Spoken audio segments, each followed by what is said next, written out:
Selamat pagi, selamat siang, selamat sore, selamat malam mahasiswa sekalian. Pada kali ini kita akan melanjutkan perkuliahan kita, yaitu arsitektur barat.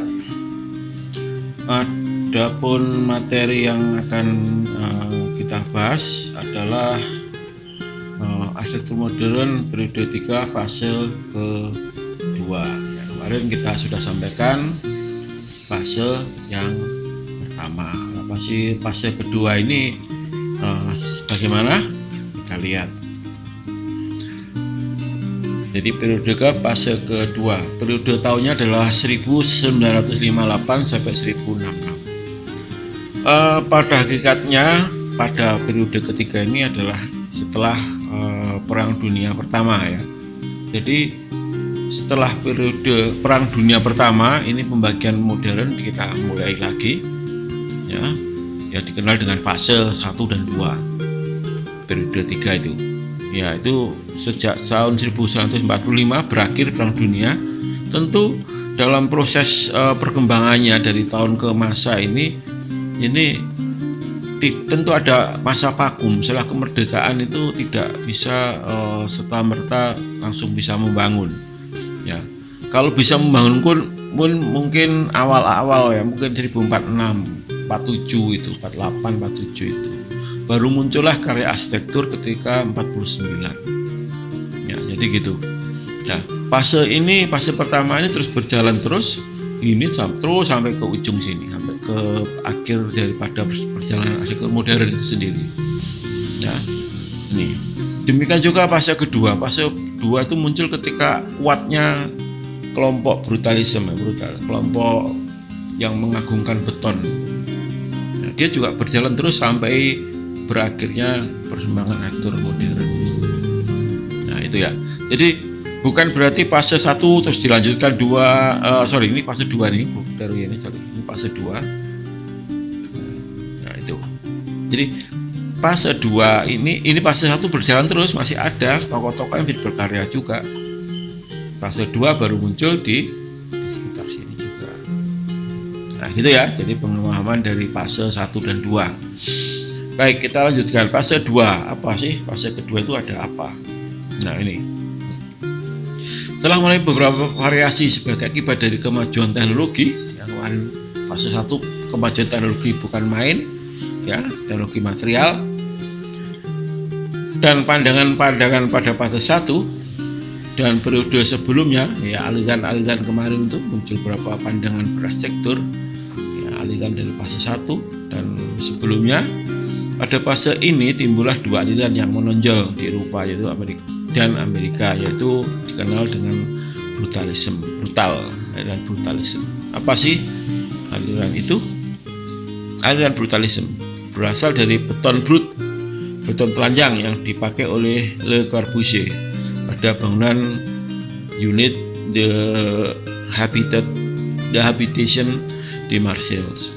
Bangunan ini dibuat dengan gaya seperti ini, yaitu menggunakan bahan bangunan yang kasar seperti beton expose, batu bata kasar, bahan lain yang sejenis termasuk dalam aliran ini, brutalisme. Mengalami dua fase ya, coba. Jadi tolong nanti dicek, mungkin saya nanti ada contoh, tapi contoh bangunan yang ini Habitation Unite The Habitation nih di Marseille ini saya nggak ada contohnya, tolong nanti bisa dicari ya, tolong dicari ya, karya Le Corbusier. Baik, jadi itu. Jadi intinya aliran yang mengandungi kemampuan kehebatan beton diolah, dicetak gitu. Nah, ini kelompok brutalisme dan dibiarkan kasar ini. Baik, kita lihat ada dua.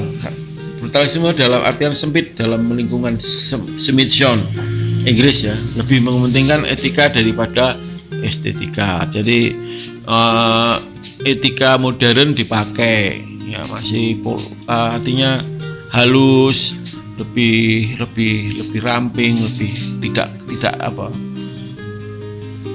terlihat kasar gitu ya, tidak terlihat itu. Itu kelompok yang brutalisme yang di Inggris. Yang kedua, internasional brutalisme di sini lebih dikatakan estetika.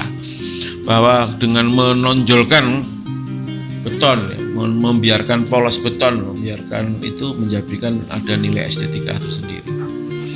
Nah, ini kelompok ini ya ada dua macam ini, yang menyikapinya ada yang dibiarkan halus, namun ada yang dibiarkan kasar, polos apa adanya beton.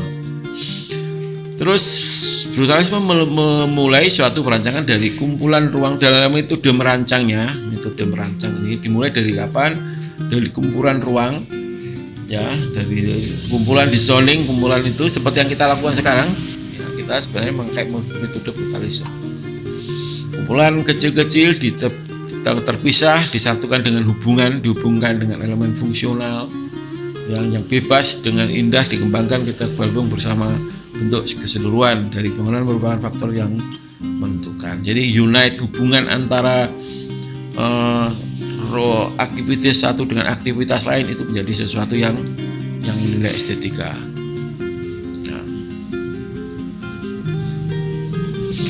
Nah itu ya, tokohnya dari Corbusier, Paul Rudolph, Mick Channel, Eero Saarinen, Ken Shoutangi, dan Steuben.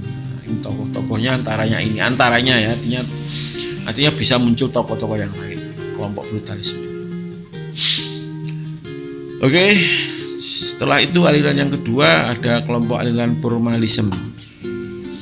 Perancangan bangunan berdasarkan segi estetika, lebih menonjolkan bentuk bangunan. Form menjadi suatu penting, bentuknya menjadi sesuatu yang penting. Penampilan dipengaruhi oleh faktor emosi dan perasaan dari arsitek. Ada proses fungsi di nomor 2 kan, bentuk luar tidak sesuai dengan fungsinya. Ini dari kubisme, brutalisme, ya muncullah pluralisme, ya perancangannya yang mengutamakan bentuk, ya, di mana fungsi di nomor 2 kan. Ini gejala-gejala dari akhirnya arsitektur modern. Fungsi ketika ditinggal, fungsi efisien, fungsi ketika ditinggal, itu maka gejala-gejala runtuhnya arsitektur modern mulai muncul. Seperti halnya ketika klasik, ya, arsitektur klasik itu runtuh ketika prinsip the three order arsitektur klasikal ditinggal prinsipnya, ya, dengan mungkin kesimetrisannya dihilangkan, penggunaan kepala badan kaki dihilangkan, maka klasik akan hilang.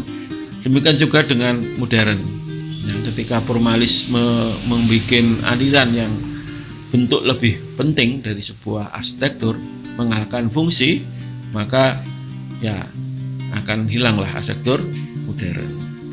Ya itu sejarah ya. Jadi nanti arsitektur modern akan hilang, muncullah kelompok post modern nanti. Ya baik, kita lanjutkan. Slogan form follow function dirubah menjadi form evokes function untuk menciptakan fungsi. Bentuk adalah merupakan titik tolak perancangan. Formalisme dipengaruhi aliran lainnya. Jadi bentuk menjadi titik tolak perancangan. Ide bentuk itu nomor 1. Ide bentuknya gimana, lingkungan gimana, baru dibikin lah, dimasukkanlah fungsi ke dalam bentuk tersebut.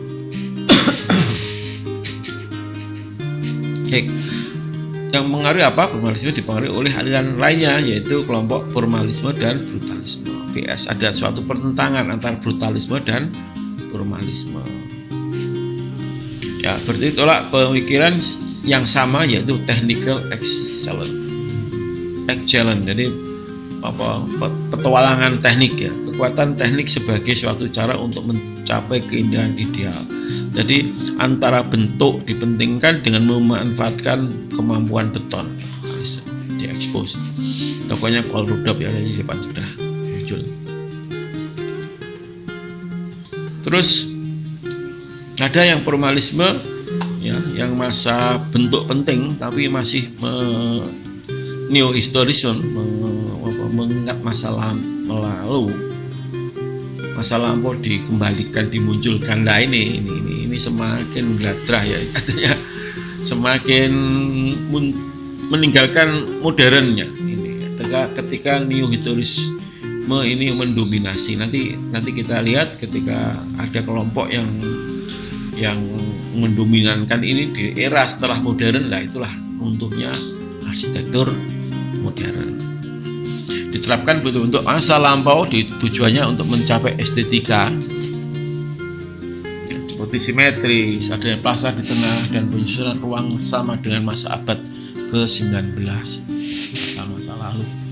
Nah, ini kelompok yang mempengaruhi dari pertumbuhan arsitektur pada fase yang kedua, periode ketiga. Jadi paham dan aliran yang berkembang pada arsitektur modern memang banyak ya, sudah kita lihat. Kalau kita lihat ketika era klasik sampai dengan era modern, maka alirannya banyak yang muncul. Kalau klasik itu seluruh berarsitektur adalah menggunakan klasik, stilistik klasik dipakai di mana-mana.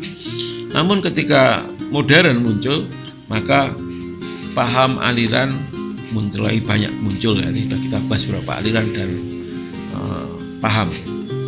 Dan seiring dengan perbedaan ini lebih banyak disebabkan oleh penekanan permasalahan yang berbeda, sedangkan inti permasalahannya sama, yaitu ingin menciptakan arsitektur yang efisien. Jadi efisien ini ketika masih pakai efisien, maka arsitektur tersebut masih dikatakan modern. Dari perkembangan tadi kemarin, dari aliran macam-macam itu, organik dan sebagainya, tapi pertimbangan efisien menjadi penting, pertimbangan fungsi menjadi sangat penting, masih penting. Demikian juga ketika ini walaupun masih formalisme, ini masih juga memang sudah banyak meninggalkan. Ini tengah ya, pancaroba antara neo modern lah, ini dikatakan sebagai neo modern, akhir dari sebuah arsitektur modern. Nah ini, nah kita lihat coba contoh-contoh dari karya arsitektur Le Corbusier ya, ketika akhir ini seperti apa. Kita tahu dia adalah tokoh dari awal modern sampai dengan di ujung modern ini. Bentuknya bukan main ya, seperti ini. Dengan kehebatan beton dia bisa menciptakan bentuk yang seperti ini. Inilah hasil perjalanan kalau kita lihat karya Le Corbusier di awal sampai dengan sekarang, bagaimana perubahannya. Sama dengan Frank Lloyd Wright tadi ya, perubahannya di awal sampai ke sekarang bisa dilihat. Ini juga karya dari Le Corbusier yang lain, diekspos betonnya, kemampuan betonnya. Nah, ini juga demikian, full brutal ya.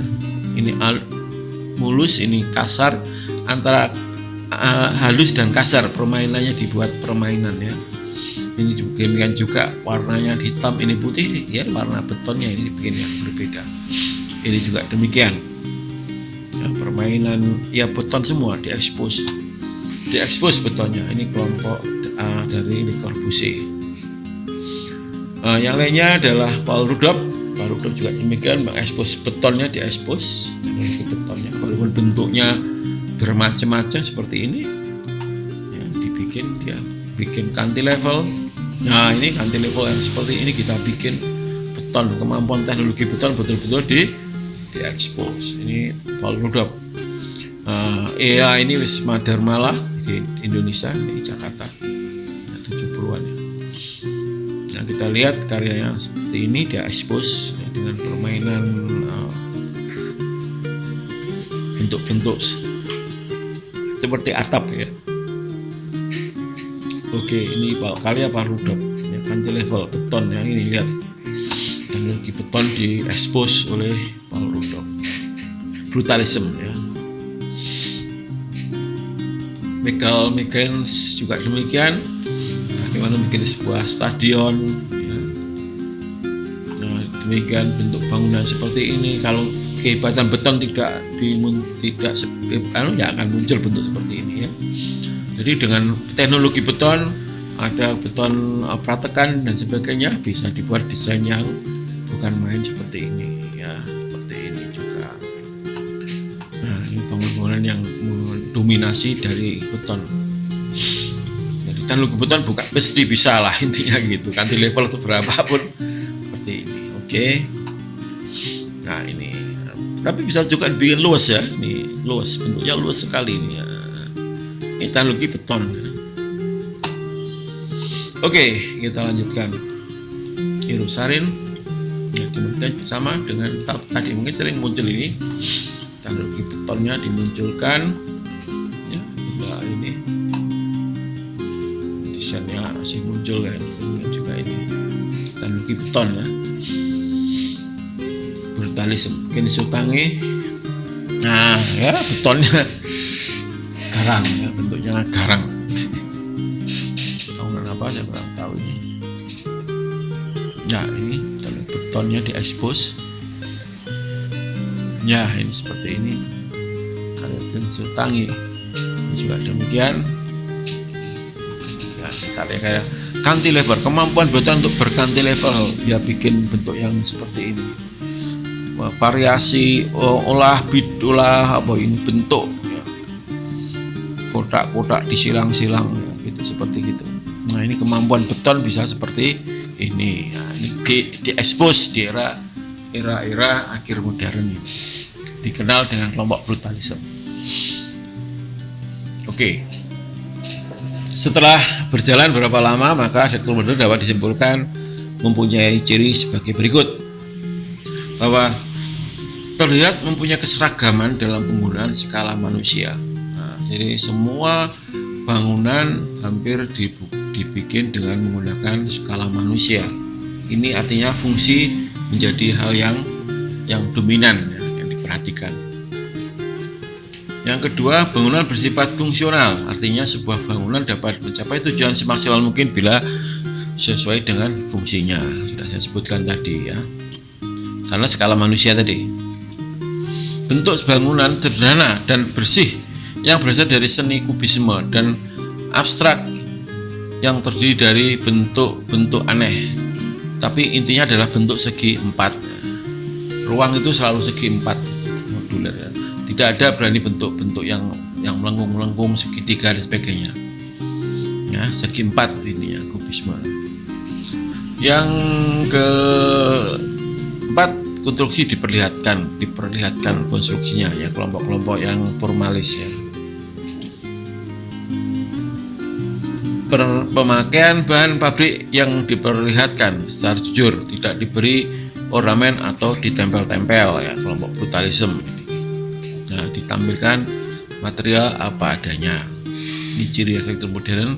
Interior dan eksterior bangunan terdiri dari garis vertikal dan horizontal. Jadi arsitektur estetikanya adalah merupakan olah garis horizontal dan vertikal. Terus yang lainnya adalah konsep open plan, yaitu membagi dalam elemen-elemen struktur primer dan sekunder dengan tujuan untuk mendapatkan fleksibilitas dan variasi dalam bangunan. Artinya konsep open plan ya, jadi bisa dikembangkan. Ini mulai muncul di dalam sektor modern. Secara lain ya, kelompok lain yaitu disampaikan oleh Bruto Taut, bagaimana arsitektur modern. Dia menyimpulkan setelah melihat itu semua ya, di akhir-akhir ini dia menyimpulkan bagaimana sektor modern itu seperti apa sih sebenarnya, yaitu bangunan mencari kegunaan semaksimal mungkin menjadi syarat utama dari bangunan. Fungsi semaksimal mungkin menjadi syarat. Kalau tidak berguna maka bukan arsitektur modern. Nah itu ya. Yang kedua,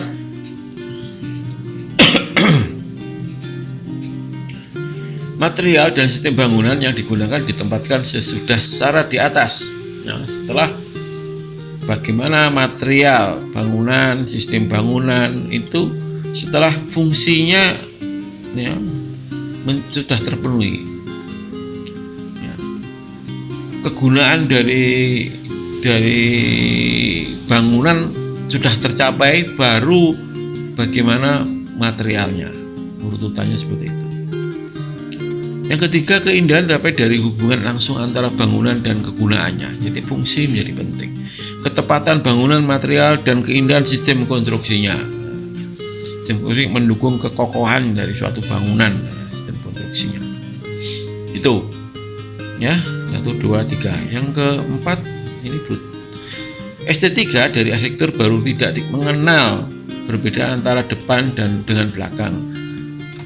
Fasad dengan rencana lantai, jalan dengan halaman dalam tidak ada detail yang berdiri sendiri, tetapi merupakan bagian yang diperlakukan bagi keseluruhan. Jadi ada hubungan antara tampak lantai 1, lantai 2, halaman, space, ruang di depannya menjadi satu bagian dalam berarsitektur. Ya. Pengulangan tidak lagi dianggap sebagai sesuatu yang harus dihindari, tapi merupakan alat penting dalam ekspresi artistik. Ulang, ya, diulang, bentuk-bentuk diulang menjadi elemen yang artistik. Ya. Namun walaupun kadang-kala monoton, ya, di permasalahan akan jadi permasalahan bentuk yang monoton. Diulang itu nggak apa-apa, menjadi bagian yang artistik. Oke, mungkin demikian. Perjalanan arsitektur modern sudah kita bahas, ya. Jadi sudah berakhir pertemuan arsitektur modern. Nanti materi yang kita jumpai untuk pertemuan selanjutnya adalah tentang arsitektur post modern. Nah, demikian mungkin, ya. Sampai jumpa lagi pada pertemuan selanjutnya. Sekian, assalamualaikum warahmatullahi wabarakatuh.